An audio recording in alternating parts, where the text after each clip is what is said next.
Looks like Ms. Walsh, are you going to be arguing this? That's correct. Good afternoon, Your Honor. Good afternoon. I think I see a Jeffrey Lawrence. Jeffrey-Lawrence. Hey guys, welcome back to today's video. Buckle up because this one goes off the rails fast. Today's special appearance features a self-proclaimed sovereign citizen who talks a big game, throws out every buzzword in the book, and somehow believes punctuation is a legal defense. Spoiler alert, music isn't. By the end of this showdown, his arguments collapse. Reality hits hard. And he ends up losing his RV home in the process. To keep things moving and hit the best moments, we're cutting straight to a highlight reel of his wildest claims and courtroom misfires. Let's get into it. Case involves a defaulted vehicle loan for a recreational travel trailer. Defendants executed and entered into a retail installment contract with the dealer. The last payment made on the loan account was on or about December 28th of 2021. The balance owing to plaintiff is the principal sum of $35,928.21 plus late fees in the amount of $53.88 plus accrued interest in the amount of $1,325.37. While they have submitted many pages of inadmissible hearsay, including excerpts from several books and alleged excerpts of statutes and constitutional provisions and postal tracking information and other materials, documents that appear to have been drafted by defendants themselves that have names like conditional acceptance or a bill of exchange or a declaration of the Naturalization Act of July 1779 for Jeffrey L. Cowgill's status correction to the land and soil jurisdiction, not sea admiralty. They elaborate on the allegations that the credit union rejected payment that defendants allegedly made by submitting a Form 1099-A, like an IRS form, and a promissory note. But those forms of alleged payment are not legal tender, and the credit union was not obligated to accept them as forms of payment. Defendants also argue that they sent a bond coupon in the form of a promissory note to the credit union as an attempted tender of payment under the contract. However, defendants have not submitted any admissible evidence to support that proposition, and even if they had, that is not a valid form of payment. So the plaintiff asks that the court enter the revised proposed order granting summary judgment to plaintiff. Mr. Cowgill, I did, just so you're aware, I did read through your response and attachments. So if you have, I'd like to hear what argument you have in response to counsel. Without prejudice, I, Jeffrey-Lawrence, Cowgill, with Teresa and Cowgill, the beneficiaries, make a special appearance sui juris propria persona under fraud, menace, and duress before fiduciary basher. This is a Sesticate Trust action, which you are now a real party in interest to. I'm the living, breathing man. Living. Yes. Breathing also, music. Yes. But any sign of cognitive function? Actually working alongside those two? Absolutely not. What unfolds next is a jaw-dropping moment where confidence, music, completely replaces logic. The words keep coming, but meaning never shows up, and every sentence only digs the hole deeper. It's one of those situations where you realize the argument isn't just weak. It's disconnected from reality, music, unraveling in real time while everyone else in the room watches it crash and burn. Entity, all caps, Jeffrey-Lawrence Cowgill, was expatriated, and I, the living man, have an unrebutted UCC-1 lien and security agreement with the all-caps entity, and Gary Basher serves as the entity trustee in a fiduciary capacity. Virginia law further provides to authorize such filing, the debtor must do so in an authenticated record by authenticating or becoming bound as a debtor by a security agreement, or 3, by acquiring collateral. I have supplied that to you, that there's a UCC1 claim. The plaintiff's agents are outlandish, stating Federal Reserve published documents are hearsay. Statutes and constitutions are admissible under 56B, as it states, the defendant may move with or without supporting affidavits for a summary judgment in such party's favor as to all or any part thereof. Since the plaintiffs have violated RCWs, UCCs, and U.S. codes, among other laws, these laws are fact and admissible per CR 56B. The plaintiff says the conditional acceptance is a nonsensical document, yet it is in Black's Law Dictionary under conditional acceptance. The definition is an engagement to pay the draft or accept the offer on the happening of a condition. A conditional acceptance is in effect a statement that the offeree is willing to enter into a bargain differing from some respects from the proposed or the original offer. The conditional acceptance is therefore in and of itself a counteroffer. We conditionally accepted the offer of the plaintiff, but the plaintiff ignored us, knowing that the conditional acceptance stated acquiescence would void the original contract. The postal tracking combined with the Esquire Scroggins letter is fact and evidence to the plaintiff receiving the bills of exchange that they did not return. The plaintiff's agent, Esquire Bertolino, admitted they received them as well. What qualifications does any of the plaintiff's agents have to declare what is and is not a bill of exchange? What qualifications do you have to decide? What is or isn't a valid bill of exchange? That's the challenge he throws out, dripping with sarcasm and misplaced confidence. But then he immediately undercuts himself by tossing in a cheap insult as if mockery somehow strengthens a broken argument. It's a classic sovereign citizen move. Question authority loudly.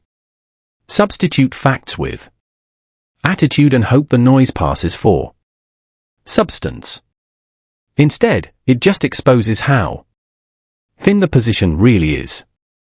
Since the plaintiff's agents, the Esquires, lied about the redacting and have submitted evident affidavits that they are not qualified to submit, how can their words be trusted? They are not bankers, nor is Mr. Howard.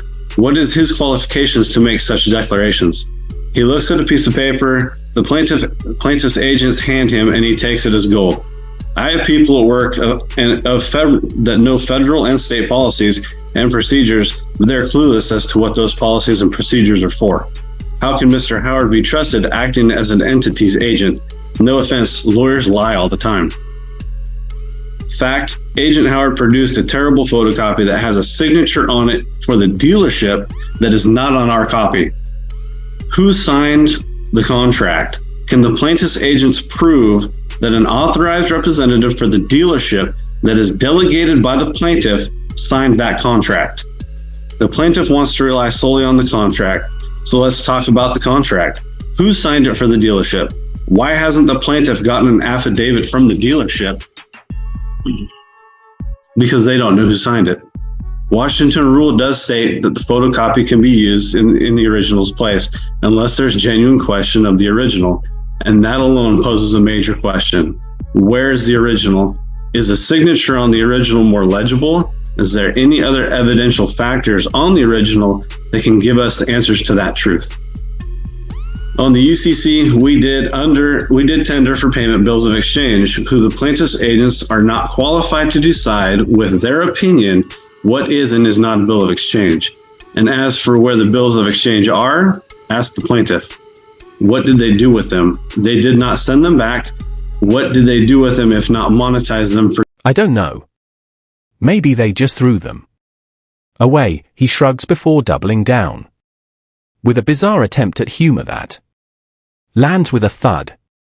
What's meant to sound clever only highlights how far the argument has drifted from reality. Instead of facts or law, we get sarcasm and nonsense, an awkward moment where the courtroom goes quiet and the joke exposes the real problem. When you don't Have a case, all that's left is empty. Snark. Esquire Bertolino states that the instructions on the 1099-A state tangible property is not included, yet the exact wording is no reporting is required, meaning you don't have to, but you can. It does not say no tangible property, so Esquire Bertolino lied.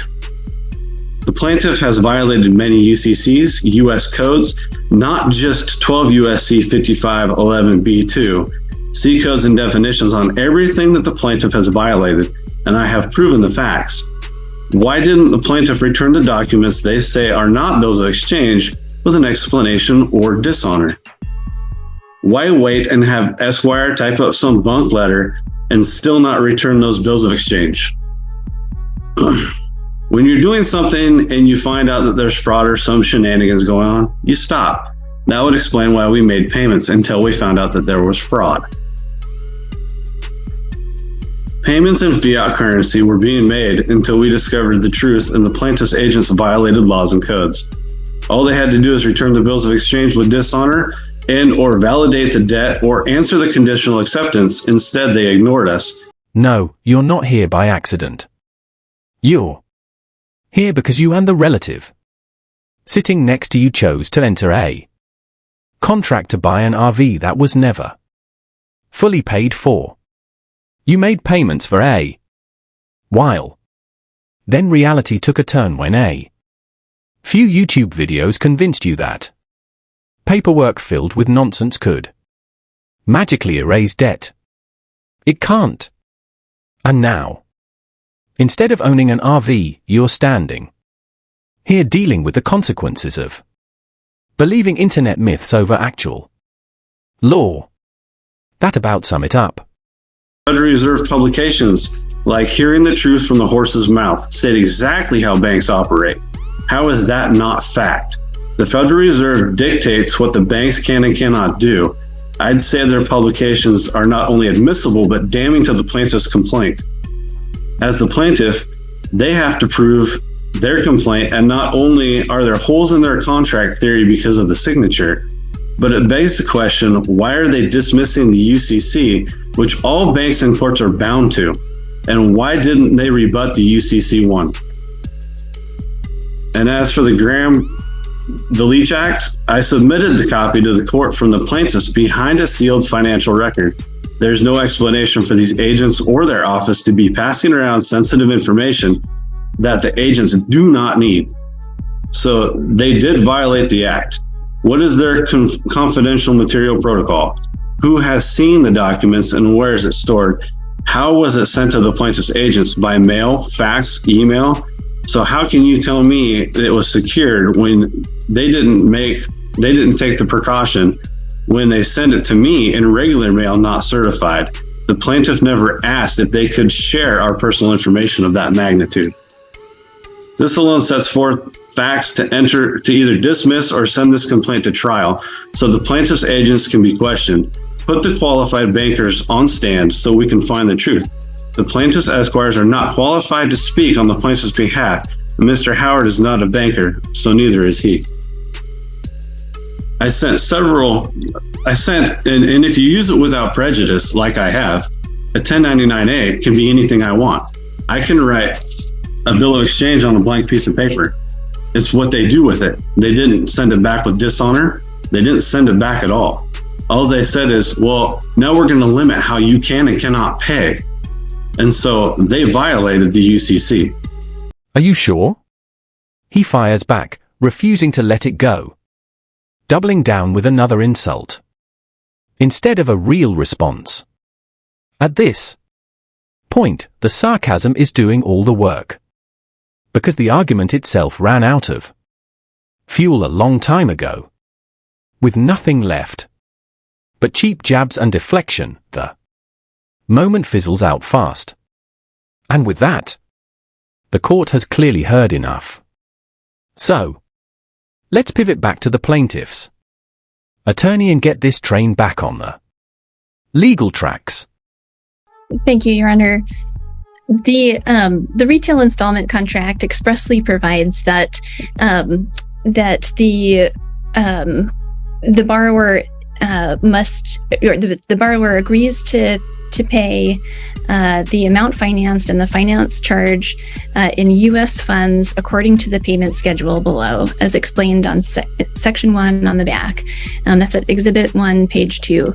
It's undisputed that the defendants did not do so, that they defaulted under the terms of the contract.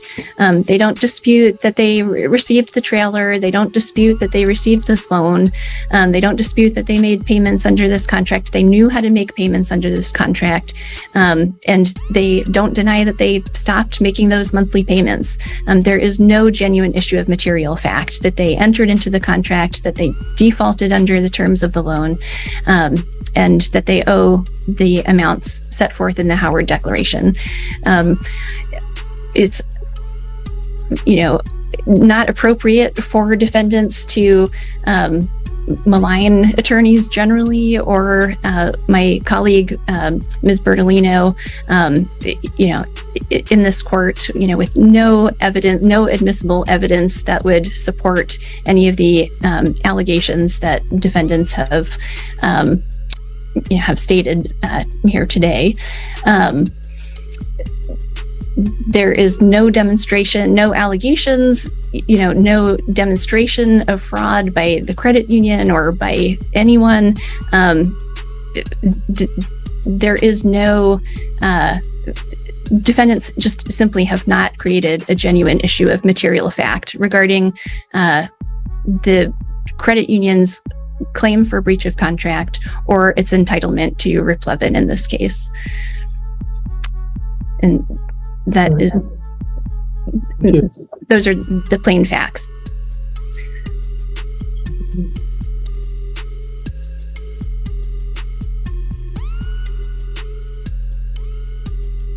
So I got one question I have, which is not necessarily germane to my decision. Does your client still have the bills of exchange that were submitted?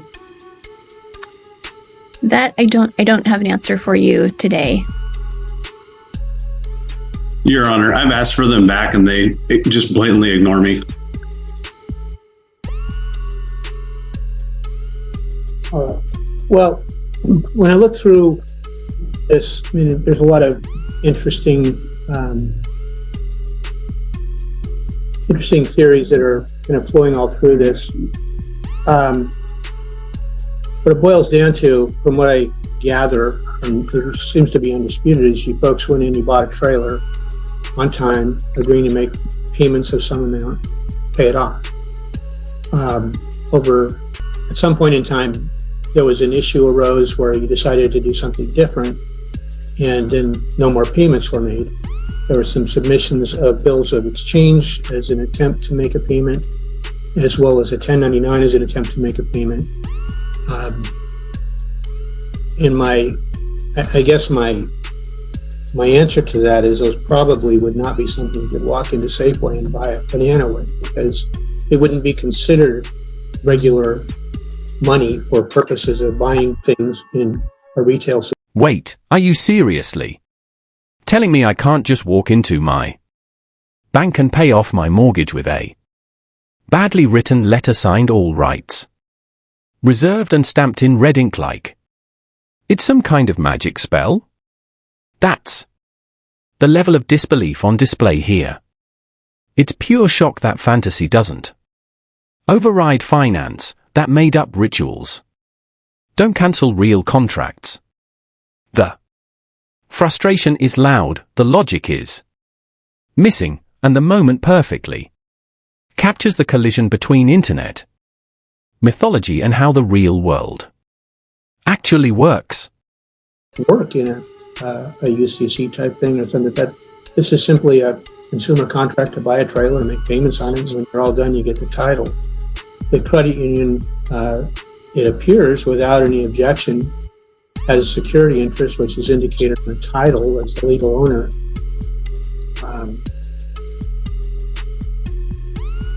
And I've not heard. There may be some other claims, but that you may have against them. I'm not making an assessment of that, because even if you did, it would not upset the contract to buy the trailer. So, you buy the trailer, you got to make the payments. You make the payments, they get the trailer back.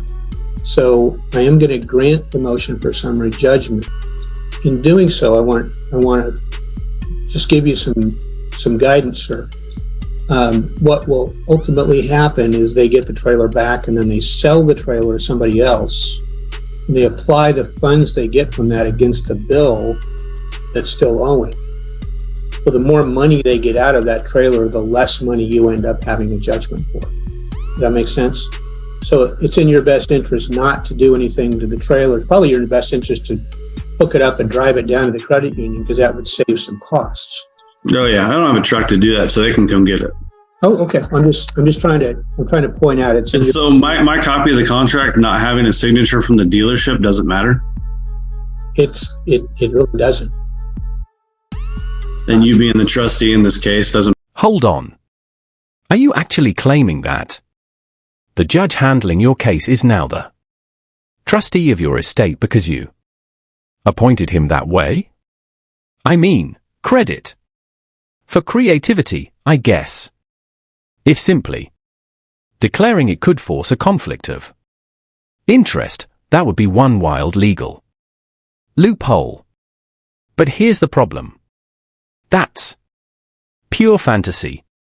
You don't get to assign roles to a judge-like characters in a game. It sounds clever on paper, but in reality, it collapses music the second it meets actual law. As the beneficiary, because I'm not to do that.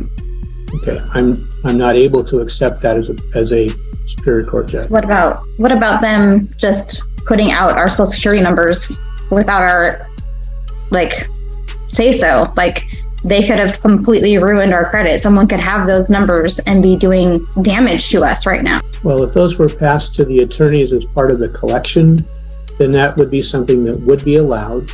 If that was sent out beyond that, obviously that's a separate issue. And if in fact that were a claim that were proven, there may be something there. But again, that doesn't affect the contract. Those are all other claims that you may have. I'm not saying you do or you don't, because I don't know enough about those, even based on all the information that you filed. And I read through all the stuff you filed because it's what I do when I do my job. So can we have those forms of payment back? Can you order them to return those to us? Well, I think it's appropriate. If there's some value in those should be returned to them. There's a lot of value in them if they still have them. And if they don't have them, then... Well, I guess lunch plans are changing. Because it doesn't look like anyone's taking the time to scrape the crayons off that paperwork, music, before tossing it straight into the bin. The one that looks suspiciously like a dumpster. And judging by how this is going, might double as the next living arrangement. And with that, we're at the end of today's video. I don't know why these moments are so entertaining. Maybe it's watching scammers talk themselves in circles and still lose every single time. If you enjoyed laughing along with me, hit that like button, drop a comment below, and make sure you're subscribed so you don't miss the next